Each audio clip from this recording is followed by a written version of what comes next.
এই মুহূর্তে আপনারা মোবাইলের স্ক্রিনের মাধ্যমে একজন ভদ্র মহিলার ভিডিও আপনারা দেখতে পাইতরা। সর্বপ্রথম আপনারা এই ভদ্র মহিলার ভিডিওটা দেখলেন, তারপরে আমার কিছু কথা আছে এই ভদ্র মহিলারে লইয়া। তোমার এটা এত বড়, এত মোটা, আমাকে আসতে দিও। হ্যাঁ, বয়স অনেক অল্প। কয় তুমি কোনো চিন্তা করো না। আমার যে ছোট বোন, আমি হলাম বড়। তো আমি কালো, তো আমাকে কেউ পছন্দ করে না, তাই আমার বিয়ে হয় না। আমার বোন, ছোট বোন আবার অনেক সুন্দর, অনেক ফর্সা।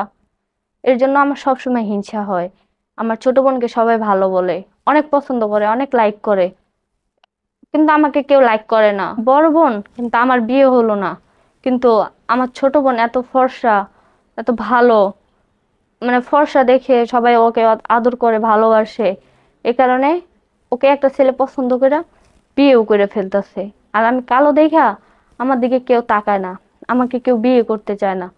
মানে একটা কেমন যেন চাপা পাহাড় কষ্ট আমার বুকটার ভিতরে ধরে আছে। তো তারপর আর কি করব?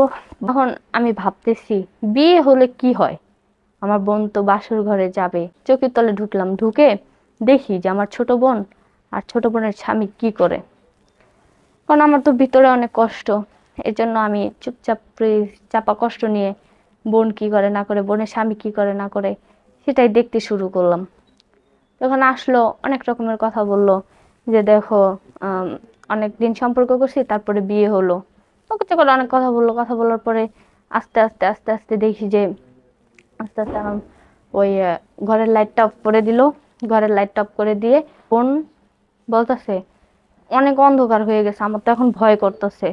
পরে আমার বোনের জামাই বললো কি, যে তাহলে ফোনে লাইট জ্বালাই দিই।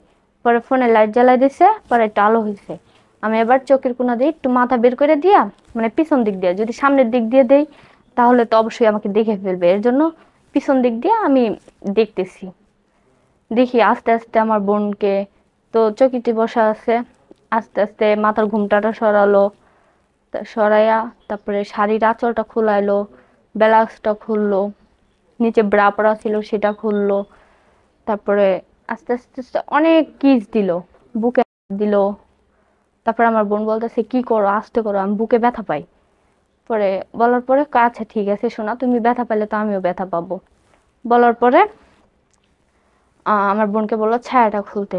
পরে আমার বোন তো খুলে নাই, আমার বোনের স্বামী খুলছে। তা আমি তো শুধু অবাক মানে আমি দেখে পুরো অবাক হয়ে গেছি যে ওরা কি করতেছে এইসব বাসর ঘরে। তাহলে এডিও হয়? যদি আজকে আমার বিয়ে হইতো, অবশ্যই আমার সাথে এগুলোই হইতো।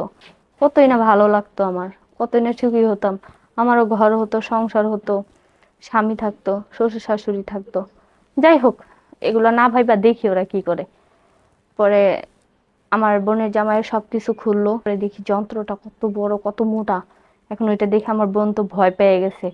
কয় তোমার এটা এত বড়, এত মোটা, আমাকে আসতে দিও। হ্যাঁ, আমি অনেক ব্যথা পাবো, আমার তো অনেক বয়স অনেক অল্প। কয় তুমি কোনো চিন্তা করো না। প্রথমে দিছে, মনে হয় পাইছে আমার বোন, চিল্লানি দিছে। পরে আমার বোনের জামাই মুখটা চিবি দিয়ে ধরছে, চিবি দিয়ে ধরার পরে বের করছে, বের করে আবার দিছে।